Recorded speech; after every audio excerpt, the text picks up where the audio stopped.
a lot of cases, but nevertheless, I would expand the definition like even before the product launch, because you know that you should be thinking about marketing and sales beforehand, which not always necessarily happens. I would extend it also post-launch, because launch is a day, right? Then you keep the momentum up, and also to relaunching the product. So for me, go-to-market is literally whenever we are tackling unknown unknowns, either new markets, new market segments, or just like having a second shot of launching a product because the first one didn't work.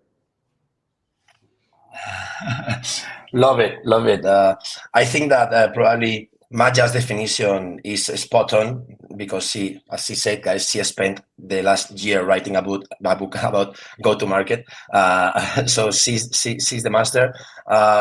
And hi, nice to be here, nice to meet you guys, and awesome to be here. I'm Jaime from Shakers, a startup here in Madrid. I run the go-to-market team in my company in Shakers. We're a B2B company, and well, we have only 2 years in the market, and for us, the go-to-market is the process of putting our product in the hands of our users and customers, and in our early stage phase. It involves to validate the value proposition of our product for our customers. This is like the key thing of the go-to-market. We are not in the phase of go-to-market to generate a lot of EBITDA. We are in the phase of go-to-market to validate that our product is solving a problem in the market. So I think that the go-to-market term shifts depending of the stage of a company, right, Maja? Totally. And just like based on what you were saying, we could even expand this definition to securing product market fit, right? Because for example, if HubSpot launch a new feature, this feature is probably going to succeed at much higher rate than like I'm sitting today in Belgrade, I'm working with like 10 Web3 teams. And you know, like for them, probably statistically 90% of those teams will fail. And it is the same at every early stage innovation. So in terms of just like go-to-market strategy, it is securing your way to cross the chasm. So this is where 90% of companies die. So you can have some early adopters, probably your dear mother, a couple of friends, but it's not the fact that you are securing your business model just yet. In order to do that, you would have to like win additional people over to the product. And that requires a different set of tools, a different set of techniques, sometimes even different pricing. And I'm sure we will cover everything today and also get some amazing questions from the audience, because I shared this yesterday on my LinkedIn as well. And Javi was doing such an amazing job in promoting the event. So I'm positive that we have a number of very smart people that will challenge us properly. So maybe, guys, we're gonna start explaining how is like the go-to-market for in a more mature company, and I'm ready to get your your opinions. So when my team is looking at go-to-market, we look at 3 things. So we look at communication internally and externally. Then we look at how we launch it. And this is similar to what Jaime mentioned. So the different stages, we go through private beta, public beta, general availability. So this happens also in big companies. We don't have the ball, no matter where you work, a lot of times. And the last one is the pricing and packaging. So the first and the most complex for us is communicating. We have like more than 7,000 employees, and there's like tons of product updates every day because you have like several teams launching all the time new features. So I think that for me, the biggest part of the launch, the go-to-market in my case, is how I ensure that this full ecosystem of people, legal, sales, customer support, who else, marketing, who will sell my solution, it's aware of it. And then on the other side, how the users that have tons of product updates every day understand which of one of those of these updates means. So this is one important part for us. And then is how we launch it. That is like for example, the last release I did was social AI, generating social captions with AI and generating reports with AI. This is a completely beta thing. Like we are launching solutions that users have not requested them. Non-user has come and has say, can we generate reports with AI at the moment? But we are betting, we are validating assumptions also. And I think that in big companies, maybe this seems like it's not as an startups, but it's completely the same. We are launching and validating through user feedback, qualitative and quantitative. And I think this is part of the go-to-market challenge. How is in your Totally. case, guys? Do you have to fight for resources? I mean, do you have to compete for your launches, or how is this aligned if there are like 7,000 employees and I imagine like 50 launches at the same time or not? Actually, we don't fight for the day we launch. Like there is this I thought it platform is more where interesting. we, yeah, we don't fight. We don't fight, guys. Sorry. Jaime, do you fight? No. We are not at a point at that point yet. We fight, but we fight for other things.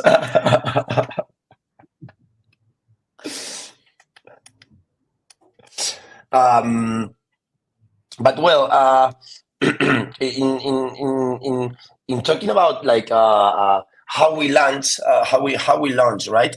It's in Shakers. It's fun, right? Because like we have evolved from 2 people in our product team to 12 in less than a year, and it's fun how to see when you launch an MVP and you start building the first layers of your technology and your product.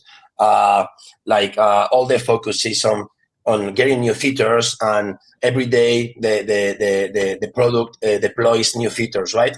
And 1 year later, now we have a system of deployment. It's done just once every 2 weeks, and the product team has like a system through Slack, and they send like product updates in a bit jar where they explain internally. And we also invest in communicating internally to the team, like the new features that we are deploying every 2 weeks, right? Because so as if I in Shakers, a team of 40 people, and with some small thousands users, are already seeing that the communication of the new features internally and externally is a key part of the process and is the hardest part of the process. I can't even imagine how this scales when a company goes up, and is something that gets my curiosity. I don't know, Maja, how what's your experience in seeing so many startup teams? Like what are your experiences in the launching and the process of launching new features in the product? Cool. Let's go to visit the whiteboard. I don't know how this will look like because I have never been streaming and explaining this on the whiteboard, but this is literally like a strategy that we did today. So the company is like an AI provider and it is a marketplace. At one side, they have like the seekers of job, people that are cleaning data. And apparently in that marketplace, this is not a problematic part of the equation, but it is more challenging to convince the companies of why they should be processing this data and choosing like a startup how to continue. And for example, here, when you have B2C, sorry, you don't see shit, so it's impossible to read my handwriting, it's encrypted. On the B2B side, we have to work with a very, very, very diligent strategy, right? So we would have to do the outreach to the companies to attract the first 5 partners for the pilot. We would have to create like a case study with them. We would have to show our value proposition, literally what we are promising, that this way of processing data is better, faster, and more accurate. Whereas like in the marketplace that we are dealing with, when it comes to people who will actually help us clean the data, the value proposition is entirely different, right? So it's about creating more ethical way of working. It's about being better and faster in payments than other providers. It's also like an ethical guarantee that this is not like a sweat sweatshop, but something which gives like fair condition of working, right? So jobs to be done are plenty, but we start always at the supply side. So to attract companies that the job seekers will even have the job. And why I think it's the most interesting thing in the problem that we are tackling here is that it is a chicken and an egg problem, right? It is a typical marketplace problem. So if you don't have like the companies to provide the jobs, the marketplace is not interesting for seekers of the job, right? You first have to win the supply side. And after you do that, the demand side is going to be like a little bit easier. That's why it's very interesting to not just like think about like value proposition as a fixed thing, but per customer or per stakeholder that you are managing, right? And that can become very messy in terms of messaging and positioning. Why? Because companies would like to pay less and job seekers would like to earn more. And this is a conflict of interest right there inbuilt in product, right? And you have to balance all these like forces and communicate it in a convincing manner that is still differentiated from the competitors. And that makes it fun. Wow, Maja, definitely we need to talk soon, because Shakers is a B2B marketplace, and we connect IT freelancers with companies to work in projects. So we have exactly that same problem, right? And what I've been building in terms of go-to-market, and what I've been seeing is that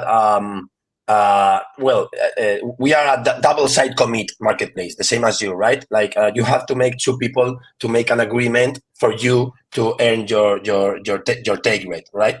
And that implies a hard process, because the price isn't fixed neither by the offer, neither by the demand. So the price must be unagreed, and you have to digitalize the process which will they get to that agreement, right? Exactly. Sorry to interrupt, but you also have to prevent fraudulous behavior. So you cannot let these people communicate directly and just like meet each other on the platform. You have to defend your own value proposition as well. And you can either like gate the communication to make it a little bit more anonymous, or like to have very strict rules. But more importantly, you win in a long term if you can provide added value. For example, payment is the huge one, because international payments are expensive, especially if like there are third countries involved. Yes, definitely. Sarah, sorry, you were going to say something.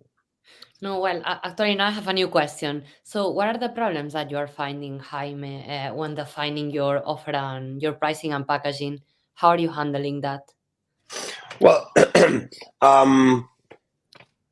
oh, Jaime, sorry. Maybe you could pitch to Sarah. Maybe you could pitch her to convince her to find freelancers from your platform. How would you do it? Yeah. I was about to do it, but I was going to do it in a more go-to-market scheme, because it's fun. What we are living right now, and what they've been living these past months, it's just fun, you know. And you are freaks as me, and people here is a freak of go-to-market. So I feel the need to share, because we understood at the initial point that we were like a horizontal solution, right? I mean, hire IT freelancers for your projects. Who doesn't need this shit, right? And it's so easy to get caught in, okay, everyone will need this, right? Flexible cost, great talent, fast to hire. They're gonna take it out of my hands, right? It's a really horizontal solution. So when we try to go to market our solution, like, hey, hire the best IT freelancers in the market. We have the best certified top-notch IT freelancers in the market. Hire them here. With that kind of messaging, we were going to the marketing with a really generic pitch, right? So what we saw was like, we were getting a lot of interest in many buyers, but then they didn't engage and they didn't went through in a lot of cases. Our conversion rate from lead to opportunity was kind of low. So we started How low? What percent? We are early stage. We don't know the persons, Maja. But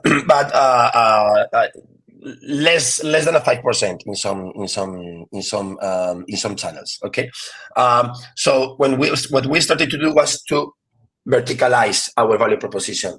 We start to say, okay, what if we say to early founders a message which is, hey, hire the best freelancer with top experience in other startups in the market to work in your team for 6 months.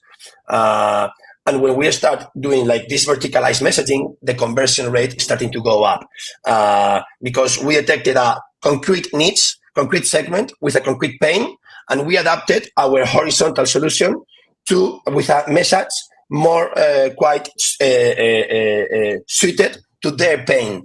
And we started to see a raise in the conversion rate. So now we're in a process of verticalizing our value proposition to ICPs and to buyers in companies.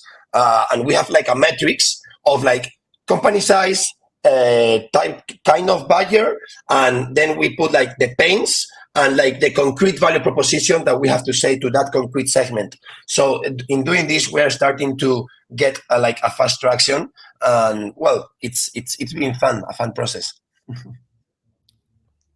I love this. Javi, can I present the screen here? I hope I can. Okay, I will try. And if anything will be wrong, just let me know, because I do have a brilliant slide about this. And these are my conversion rates for just like, do you guys see the screen? Is it okay? Loading. Yep. Yes. We can. Yes, we won.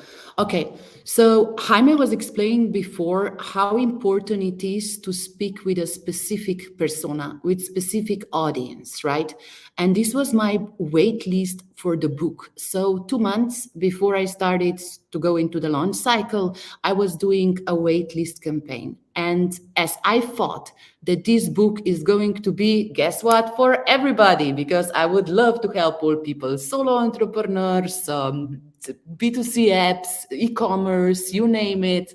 It was just a mess. And you see that with that blurry messages, I only attracted, and my LinkedIn back then was 16,000 followers. Now we are 10,000 people stronger, very little traffic to the website. And I'm literally ashamed to show you this slide. Okay. Then I did this piece of research when I just recorded a pitch and sent it to a couple of strategically selected people. And during this experiment, I learned that my ideal target audience for these are founders, preferably multiple-time founders, and product managers. Of course, people from marketing and sales can find value in this as well, but this has been pivotal in terms of messaging. We are using the words now, super cool words like product market fit, assumption mapping, like we are using differently a different language. And after I figured out that like this is the person that I'm speaking to very concretely, the conversion rate just like doubled in a week after we launched a new messaging website. And also my audience structure on LinkedIn, as you see here, changed from just like having been able to reach people from marketing and sales before to those that are actually relevant now for me. And this is how I implemented this, what we were talking about this previously on my own launch, because I can totally imagine like nobody went to business in order to do like business with 12 CRM companies in France or something like that. Everybody dreams bigger, but at the end of the day, you don't have so much resources, right? And your ultimate weapon is to focus, to generate the critical mass in a specific vertical, and then move to another industry, to another vertical. But sometimes in GTM, the devil is that you have to be 10 times better as an existing alternative to just like get a shot. Because if you cannot achieve that, then you're probably not going to get a fighting chance. And that makes it a little bit challenging, a little bit more difficult, because if HubSpot launches a new feature, for example, I feel safe to use it, right?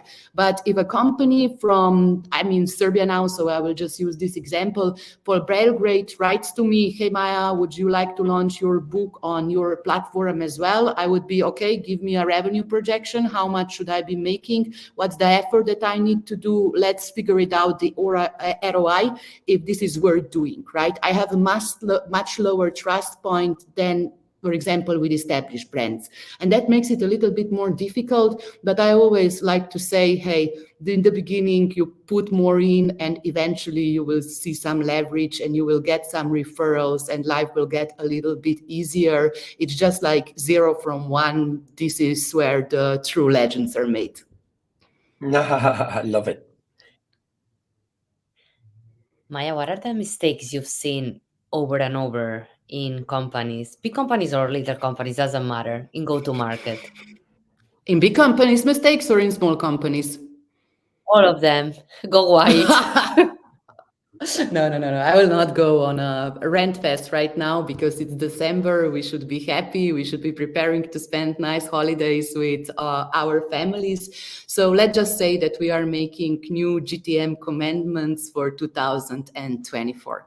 The first one is to really like do your research, because I know so many founders, so many product managers that have never even met their customer in person, that said that they like speak with maybe 1 or 2 people and then they foresee that market demand exists and then they lock themselves in a room and build something for a year, which was never proven, right?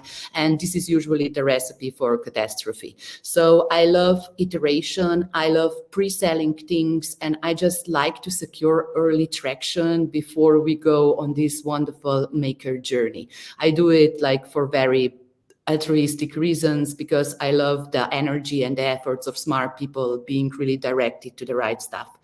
The third one is probably like fear of missing out, because if we are distracted all the time, not only by new business opportunities, but also like with our workloads, right? Everybody, like the bigger you get, the bigger opportunities you will get. And it's really important to focus and not to be reactive in our schedule.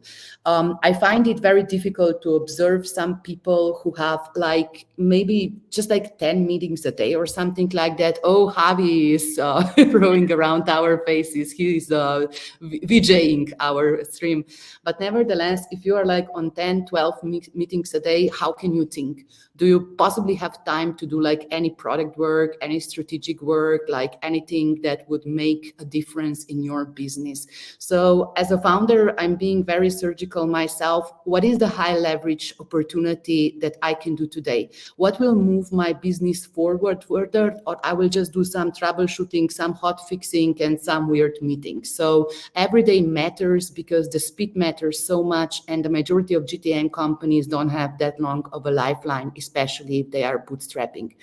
And let's just agree that sometimes you should be aiming for moonshots as well. Let's do a mental experiment, just like what prevents you to double your price? Maybe the market. But have you tested it? Have you even mentioned it and tried to do a research in an additional segment or something like that? Because here, like from the region that I am, I don't know how it is like in Spain, but we are underpricing really heavily, just like because our paychecks are not very high in average, right? So when people try to sell their software technologies to America or something like that, they are missing a zero. And they have no idea how much will it cost them to service this client, and they commit to like yearly subscription, and it really becomes very difficult to service these types of clients. So definitely do your research in terms of pricing as well, and secure that you have a healthy business model that you can cover these costs. If you don't know what it is, talk to somebody who has been doing like enterprise sales on just like brand management or servicing of a bigger companies. If that's the issue, maybe you can get some offers from the competitors, and being cheaper is not like the ultimate way how to build new business. So in terms of pricing, I think that we should be like less emotional and less like mindset constrained, but more economical, and just like think a little bit broader, experiment with price more, and not worrying that we will lose some business. Because if you get all the business anyway, it proprietary means that you are too cheap. If nobody says no or negotiated the price, then you are missing something. You're not Nutella and not everybody is going to love you. So yeah, that was it in a nutshell. I mean, if there are some questions or some perspective towards that, but yeah, I spent like 8 hours with the teams today. So maybe this is why this answer was a little bit more intense.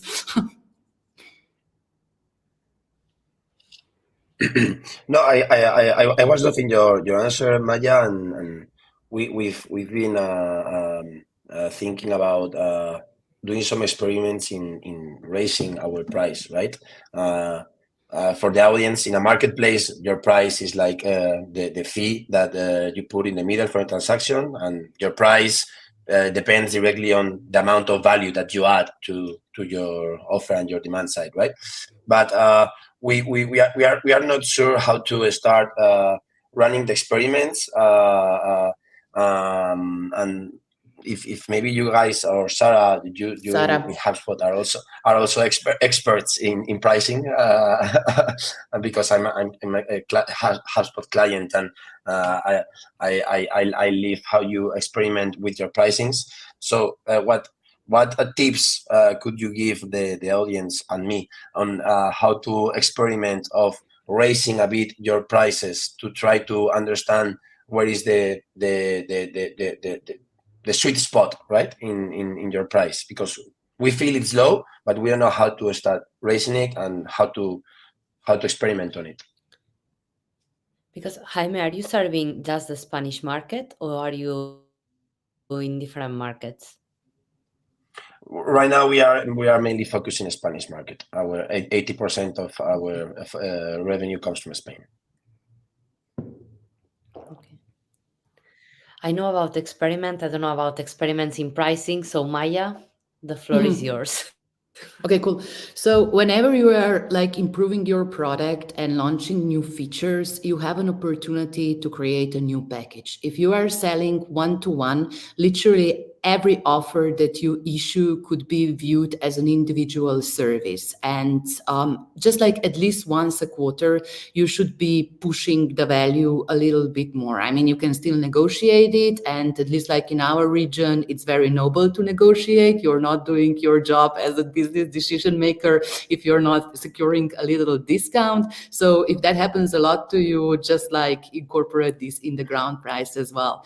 But I like to have early discovery calls with a couple of my customers and just like presenting them the new offer, asking them what would be a fair price for you, not how much would you pay for it, because that's a conflict of interest per se. But like, what is the value that you see here and how much would you pay for it? I don't like these notifications that like due to inflation, everything is going to be like a little bit expensive. So forgive me, but from now on you will pay $10 extra a year. I really think that every time that we improve the product, we are delivering more value, and pricing nevertheless is just like a unit of exchanging the value. So there is like a very delicate thing if you are pre-selling a package or a feature and you can have this one-on-one conversation. I'm not a huge fan of doing the pricing surveys, but I can send it to you later on, or like I can fill it in the chat if we will have like an additional time to speak then. I don't want to go into the nitty-gritty of what questions are we asking in this survey, but if we can secure a couple of 100 responses, we could have a tangible data point there. And last but not least, like there is different willingness to pay per market. Because for example, if like you are offering a freelancer to my business, I have like a different willingness to pay than if you would be offering freelancing service to Sarah, right? Because the company size is different, the market is different, and we just like operate with different capitals. So sometimes you are locking in yourself for like being able to service just like the lower market or the mid market and leaving the money on the table because you are not moving up market or into countries with bigger purchasing power. Because if you are doing localization or just like there is like purchasing power disparity in the world. And for example, for an American, if they hire a freelancer for $50 an hour, it's not as expensive as, for example, in Spain, right? For us, it's like almost a consulting price. It's something like a very smart, very senior should be here with me. But for them, it's different because the taxation system is different, right?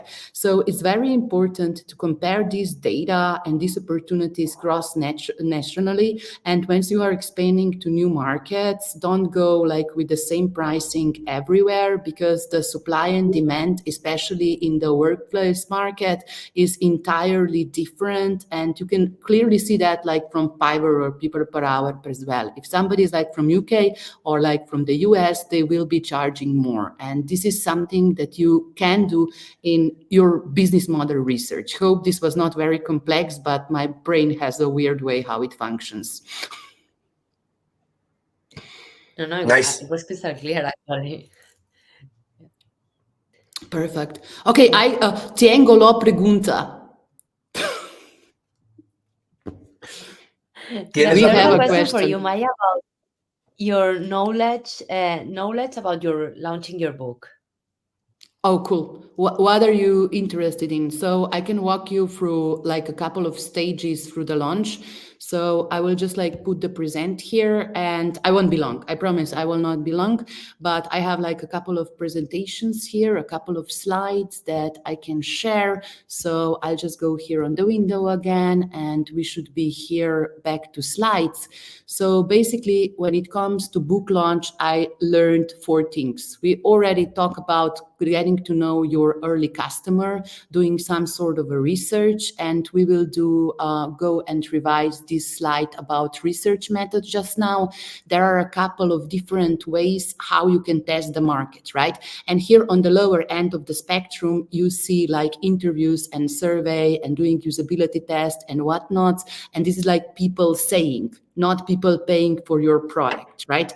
And as you are moving up the chart, you see that you can already make money before the product is ever built. And it is a much, much, much higher confidence level method than if you would just be running a survey. Would you buy this book? Yes or no? Maybe you would, maybe you not, but just like I've seen this from the wait list that I created prior to the launch. So on the wait list, we have had like 2,000 and then 3,000 people closer to the sales launch.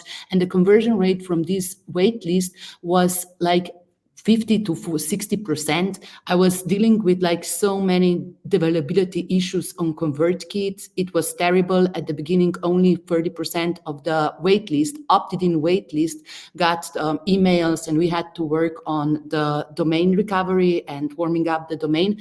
But pre-sale was a pivotal moment for us, because not only did I get this notion that people would pay like $10 per Kindle version, but I also got some sort of assurance that I can build a business model here. Why was a pre-sale also a genius move is because when I finally did launch, like we got a 600 sales on the first day or something like that. And that was a huge leverage for me, because then the book was pushed on top sellers on Amazon's, right? And a lot of people are checking out those like specific rubrics, and they are buying books from that one. And we were able to defend these ranks for approximately 1 week. But if we haven't done the pre-sale before we launched the product, I couldn't be confident that we would have like this result repeated. And just like in terms of what else did we learn that I think it's really important. So know your customers, test willingness to pay, this was the pre-sale. Then the third one was test one channel. So I only used 2 channels for the launch. This was LinkedIn organic and Substack later on. So ConvertKit was a pain in the ass for me because of the availability issues. And within 3 months, we generated 1 million organic impressions by doing like content. intelligent content, I hope. So I'm not big on crying SEO posts. And just like when we run the pre-sale as well as sale, all the awareness for the product literally came from one channel, which was LinkedIn. Why I didn't want to use more channels and like go and do the direct stuff is because of this, what we were already talking about before with Jaime.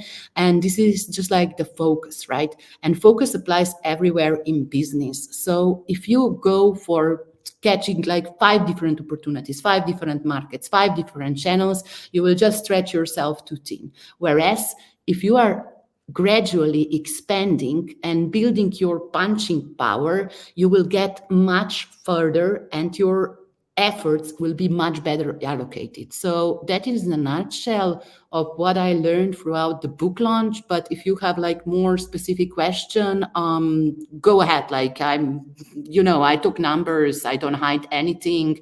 I won't say like hire me to be your book coach because I don't offer that service and I don't want to. I love like how you did like it's like how we build products, and I love it like you go through these like assumption iteration and you keep building on top of that. During the different pre-sale and sale, did you change price? Did you change packaging again? So how you did like what you were explaining to us some minutes ago? Yeah, super. So in terms of price testing, I was very constrained by the competition. A lot of times, if you are in super competitive areas, such as the book sales, you cannot go like more than 20 or 30% beyond or about your competitors. So for example, if Alex Hormozzi is selling his book for like 30 euros, I cannot justify on the market that doesn't know me that Maja Voje can sell this baby for 70 euros. It would just be stupid. Nobody would believe me. So as I am there in front of like other different offers, I need to be reasonable. There was something else on Amazon, which was like super freakish, and we couldn't set up like the Kindle price for pre-sales higher than like $10. It was algorithmically impossible, but even if we'd have tried this, I would still make like the same amount of money, right? So I was severely constrained by the platform as well. But I didn't want to go into the penetration strategy as well, because a lot of authors are just like putting their Kindle versions for like $1 or $2 to just like get a lot of these like semi-free downloads, because I didn't feel that like my audience would resonate with this, right? I'm not making like the main money in my business with the book. I always say that book is more of like giving back an extended business card. So I didn't want to be in business in order to print paper.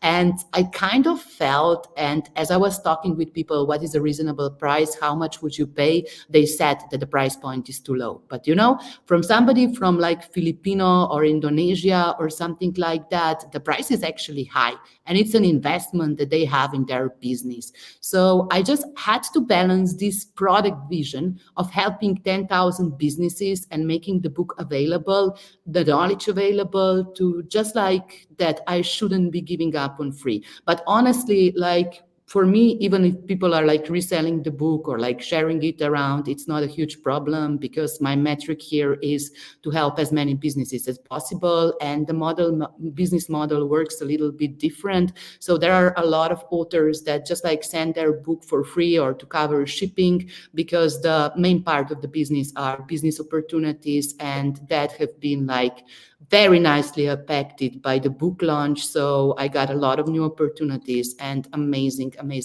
clients from all around the world that we can create common value with. So not saying that I'm not eating my own dog food, just saying that I launched in a very saturated area, algorithmically constrained area in some cases, which is Amazon, and also that I was playing an adoption game, not profit game, with that specific product.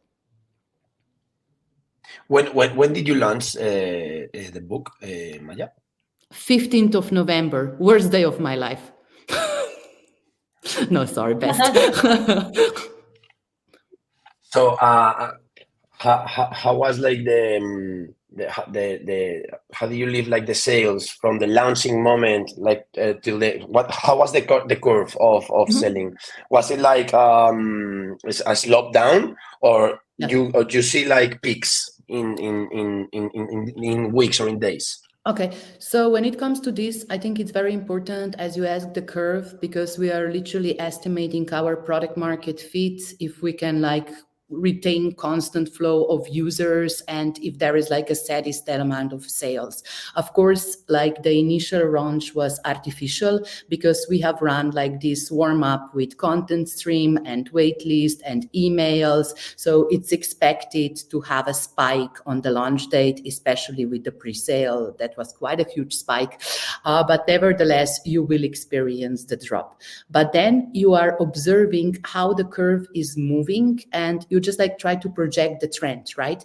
And I did realize that, for example, whenever we have a viral post on LinkedIn, which is like the main channel, whenever we can surpass like 500, 600 engagements, or even like 1,000 in some cases, there is a spike in book sales, right? So I can loop this piece of information back to my business and say, guys, we need more of these posts. This is what works for us. Then we also started to advertise on a couple of markets with like similar books that we just tested another channel, because right now I am adding channels in order to generate new demand, right? And this is like for now almost profitable everywhere is the apart from the US, which we still have to tackle. But okay, like Amazon campaigns are really weird, because they are not even burning the money, so they are not even like spending all the budgets at the moment. But we are tackling this channel at the moment. And just like what I was really proud is to create these steady sales of 30 or 50 books a day, which is like organically driven, without any like intensive campaigns. And for example, right now, as we are doing more events and they are like more podcasts, of course, you see these translated into sales, right? But ultimately, I don't think it is a type of book that would, you need it as specific areas of life, right? You wouldn't take it on a beach and read it for fun on your summer vacation. It's not that type of literature. So it's always dependent on like the natural cycle that people are living, if they are launching, if they are close to launch, if they are expanding. And I know that it is very important to also retain people on this a Substack that we are doing now, and to keep in like a good content loop, to keep on innovating and trying new stuff. So I definitely see this as a business, but it requires a lot of work. This I have to be very transparent with. So launching a book is not like you pushing the publish button on Amazon. It's more of just like making sure that we can have like a steady business out of this. And when you are launching, you are just getting started, because then you would have to defend the sales. When I was reading your book, I love that you kind of wrap up all the information around and make it a tangible guide. And even though I cannot use it in my current job, I was Yeah, of thinking, course. I have to start from scratch, validating something. I could love to have this. I could love to like have like this guide that you combine go to market with product management with. I think it's more than just one launching something. It's about the full I ecosystem of appreciate it. doing it. So I appreciate it as a tool. It's a book, but it's a tool. It's kind of you start, you know the steps to follow, and this is something that you lose perspective. And I love when you were saying you lose focus whatever you are working, and this is one of the mistakes I do. We all do, and it's nice to have like this is what you have to do. Keep it there, keep it the focus, keep the follow the process. My God, you literally warmed my heart right now. I'm so grateful to hear such feedback. And it would be impossible to write this book without reverse engineering what you guys at HubSpot, at Figma, at like other partners like Pedal and Amplitude and stuff did and worked well for them, right? Because this craft is more learning by doing. It's not as if we would have a textbook and like gazillion mental models to follow. This is like it from practitioner to practitioners. And there is like one problem, one question that I would love to ask you, and I'm challenging my own way of thinking here about content marketing and just like investing a lot in SEO and just like building a content machine. Because, you know, as I'm here working with these technical founders, first, they don't like to write. Second, they don't like to publicly expose themselves. And the third, they don't think that they will have like a positive ROI immediately if they start investing in inbound. So I know that like the question is more complex. What would you say? When is it smart for people to start considering inbound as their go-to-market strategy channel? Once that I validated their assumptions, and I see that this is a trend in the market, that you would see like now marketers are focusing more in generating like short-term content through shorts, Instagram Reels or TikTok, because the feedback loop is faster. So you validate if you have the right message for the right target your product wants to meet, and then you start generating green content, like SEO content, like long format content, like this one that you need much longer time and effort and good quality in order to move ahead. This is a tendency I keep seeing, and I think it makes a lot of sense considering the effort you need to put there. Yeah. Okay. Cool. I was just like wondering if this is also interesting in terms of habit creation, right? Because writing is a habit. And I mean, you can outsource it to some extent, but whenever you have something technical or something engineering, which is like hard to explain, it's not as if you could hire a person who knows nothing about the industry. You or your engineers would have to be there and feed them information at least. And it's also about creating habits and processes, which is a good mental exercise for our discipline as well. So just like in terms of what is going on in terms of prioritization, maybe another question for Jaime. It's probably difficult to be you, right? There are a lot of opportunities. There are a lot of stuff that you could be doing in growth and just like making sure that your GTM is a success. How do you make decision? For example, what channels to invest in, what markets to open? What's your frame of thinking? Well, we in Shakers had some kind of lack when we started our project because the founders were freelancers before starting Shakers, and we started creating like a network of other freelancers and we started building teams for our clients like as a service before starting Shakers. So we were doing this as a service, and when COVID hit it, a lot of our most professional IT mates wanted to turn themselves to freelancers, right? And we started like seeing a lot of people in the labor market wanted to turn to freelance.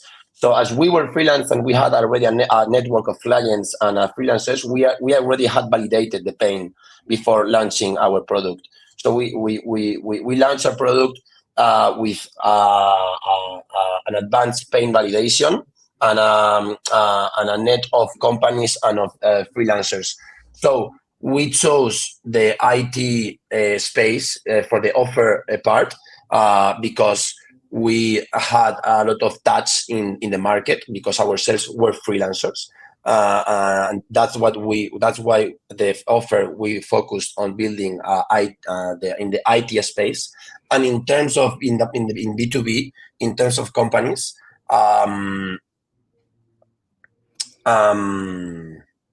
we started focusing on something highly different from what we are today, right? So we're starting working with small SMEs, and right now we have the sales and marketing team divided in two.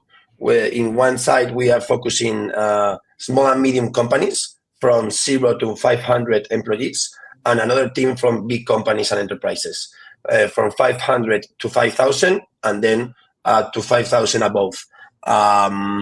And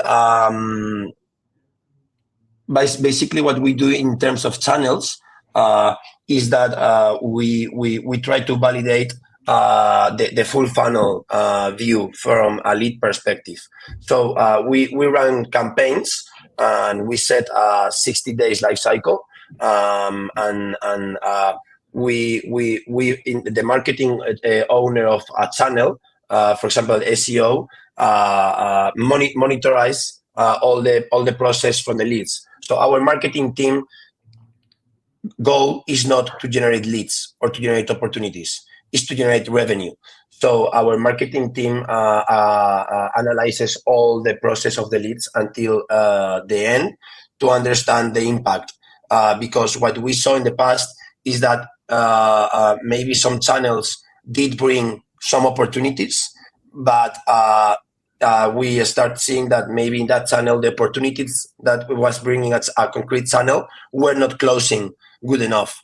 So I think it's a really common mistake in an early stage, that to assume that because a channel is generated good leads at a good price or even good opportunities, is a good channel. But I think that in an early stage, marketing members and marketing channel owners must have a full funnel view of their campaigns, because that's the only way they're going to learn all the process and accompany the client through all the customer journey. Maybe in more advanced and mature products, marketing people can focus on a less part of the funnel, right? Because you already know that it's going to work, because you already have the data. But in early features or early products, I think that the key is for the marketing channel owners to have the full funnel responsibility. And that's one thing we do at Seekers. That's super. So what you said is literally set up your analytics. And in addition to analytics, I also encourage my teams to have like CRM, not just like 50 stars on email, but to start with generating the contacts and organizing them and like doing the sales and the follow-up processes as soon as possible. Because you know what happened once, like when I was working there, marketing was really happy because they generated like 200 sales opportunities and they were like, yeah, this campaign. And then sales didn't call them. I mean, it was such a wasted thing. And I mean, they were so enthusiastic about, yes, this works. This angle is really cool. We got so much demands. But you know what? If you don't call people back in a week, you look like an idiot and they forgot what they even signed up for. So building these processes, in addition to what you said, that it's really important to measure where do you see them dropping, I think it's super important. Yeah, and also the size of the opportunity, right? We have some channels that maybe generates 10 opportunities of 3,000 euros, and channels that generate 2 opportunities of 60,000 euros. Which is better? Where is your product a good performer? Which client do you want? And this is something you don't know. What do you want to have? 100 clients of 4,000 euros or 5 clients of 50,000? This when you're early, it's difficult to understand this. So if you don't monitorize the whole process until the end, and if you don't ask the client, what value am I adding to you? And I think that marketing must go till the end and to talk to the client after they hire you and to understand, hey, why you hired me? What value I'm adding to you? Would you pay again this shit next year? I mean, these are things marketing has to ask to the clients. Now, I think this is important. And even like to clients that didn't convert. Okay, so Javi said that we have no question, and I will do a call to action now. Guys, you have 3 experts here who can answer probably the majority of questions that you have about your businesses. I would definitely jump on this opportunity. You can totally do it in Spanish. I understand Spanish. I just don't speak it very well. So the guys will translate and you can like speak in Spanish. It's not a problem. But nevertheless, let's squeeze some couple of minutes out of this session. Let's serve you some value and let's do this. Let's do this. I'm not going away from this stream until you're asked something, and do it. I give you like 10 seconds to ask a question in chat. Do it.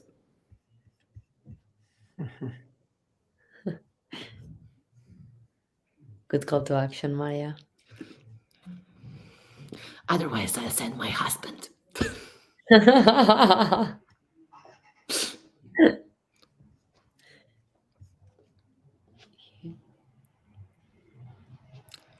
You're mute. Yeah, you're muted. Questions? Questions. Yes, we got a question! Cool. What is your view on product marketing growth? Okay. Growth. Let's dissect this question because I do think that growth channels are so enormously different, right? And whatever works for Jaime maybe doesn't work for you, but I do think that product marketing sits as this beautiful intercept of product marketing as well as sales. I was just like reviewing a bunch of like documentation from just like a colleague who works as a product manager, and he sent me that he has, believe it or not, 79 different versions of a sales deck. These are how they are presenting their products to a client. And I do think that if you own the messaging and just like the value propositions and be this beautiful intercept between the product, the technical part, as well as like how your salespeople, how your marketing people and like other communication folks can transmit it, that you have like this unique position. So I do think that one superpower that needs to be continuously developed there is positioning and messaging, because probably no one or like rare people apart from you in the company will nail this down, and you can position yourself so beautifully as this like oracle between those specific departments that don't necessarily nicely talk to each other or like each other sometimes. I think the future is definitely bright. There are a couple of things that are absolutely like, I don't believe that anybody else, whoever has like not that in-depth knowledge of the product, could be as good at this job as you can be. But I would definitely double down on just like crafting my ability to express value propositions and unique value selling propositions better and create like a bunch of documentation, a bunch of guidelines that would utterly lead to better business results. I don't know if that's exactly what you're hoping for, because I could talk about channels exclusively as well, but I was just like, I'm getting obsessed with positioning and messaging, because if you cannot say what the hell are you doing, then it's very difficult to sell it. Like you cannot expect that other people will understand it.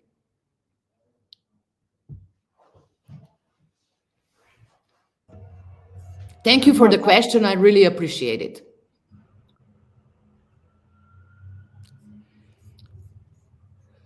Next one, Jorge Farias. How long we need to execute a good market strategy? Okay. Jorge, I really think that it is more important where do you start it, right? So usually people come to us, marketeers, before like maybe 14 days before the launch, inform us like, hey, let's do a marketing plan for this one. We need to attract 1,000 users. And I say, okay, boy, I'm in problems.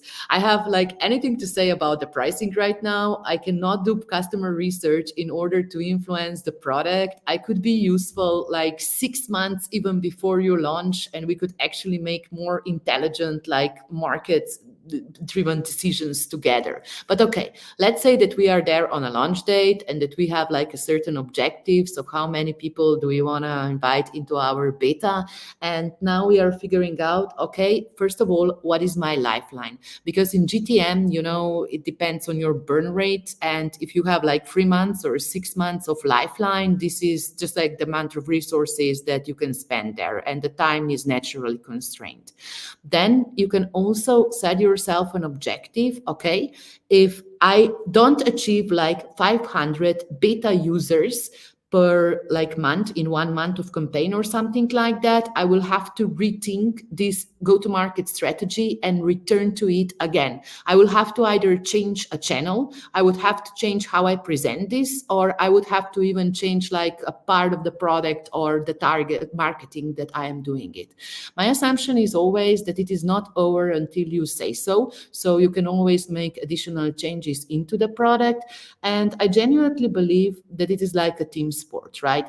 The better we are in communicating with each other, the better we can work as a team, exchange the information, being radically honest to each other, the quicker we will learn and the sooner we will get to the product market fit. Whereas the theoretical answer to your question is how long is the go-to-market phase? Whenever you can secure a product market fit, but it's a moving target. Even if you want it, you can still lose it, right? So you have to be very careful all the time if you are still relevant on the market to defend your position. And whenever something changes, like on the market with competition and just like maybe in terms of technological changes, you should be revising your GTM strategy. So in my ideal world, GTM is never over till you say so.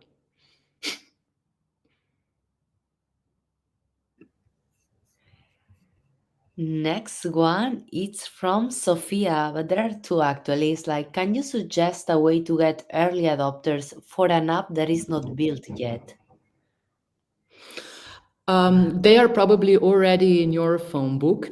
And it's very easy to build like a WhatsApp list or like a messenger list or whatever app you are using and saying like, guys, we are building beta. It would mean a world to me if you could just like take it for a spin. However, I would be a little bit careful to just like recruit users that are relevant, because my aunt, who is like 50 years old, is probably not the best technology adopter. We would be struggling with the product. So these users need to be valuable to you.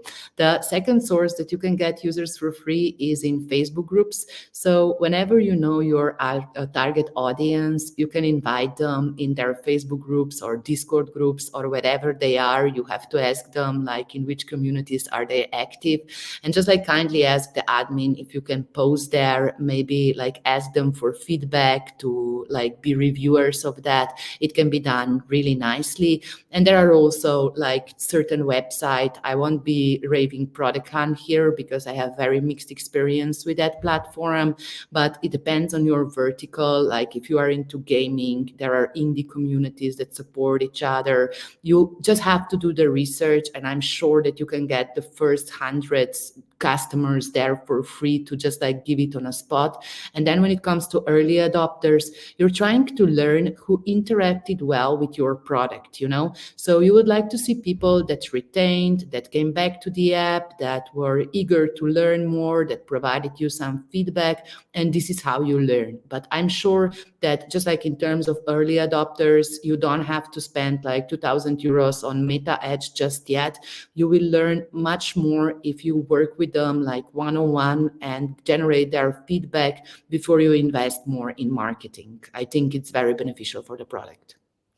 Yeah, here I had two tips in my experience, that if your beta testers are people that knows you or knows the work you are doing, they tend to be nicer.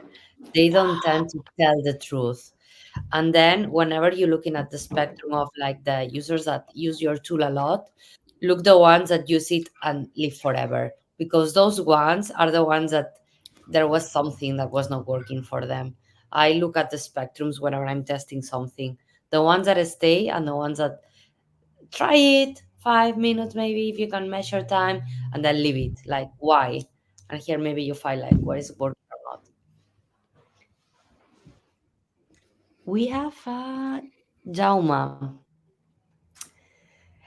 Jaume says, when is the best moment to make a customer segmentation? What do you need to know for choose one segment and discard others? Can I? Okay. So segmentation is very interesting in GTM because it's dangerous to assume from a get-go that you can only cater one vertical, right? For example, you can be wrong or you might be having some biases. And it's very clever to investigate, at least with interviews, at least 2 or 3 different segments before you make a final decision. Maybe, Javi, if you can I will share in the chat market problem map later when we literally are scoring their pain points. So how badly do they want to solve this problem that they have, as well as their just like how easy it is for us to access this segment, because some segments are very difficult to talk to if we don't have any proximity. For example, if you send me to sell cement now, I won't be very successful because I know shit about cement. But nevertheless, if you have good proximity and if the segment has like good willingness to pay, as well as like the burning pain point, you are looking at a segment which is potentially very interesting for you. And if you just like try to make a couple of sales throughout those segments that are good candidates, you could be building your case further. So in terms of segmentation, I mean, this is like chapter 2, and there are like so many different variables how you could be doing segmentation. But just like think about it like in a really narrow fashion, just like, okay, have this product. Whom can I best serve with this product? Who has the money to pay for it? And try to find like your best bets, and then to either do a test sales or at least customer interviews to validate if you are right. And the best place, time to start the segmentation is before you're building a product or during you're building a product, because then you can like literally influence your product and make it perfect for the segment that resonated nicely with it. 100% agree here, Maya. Then next one is Maja Masterclass. yeah.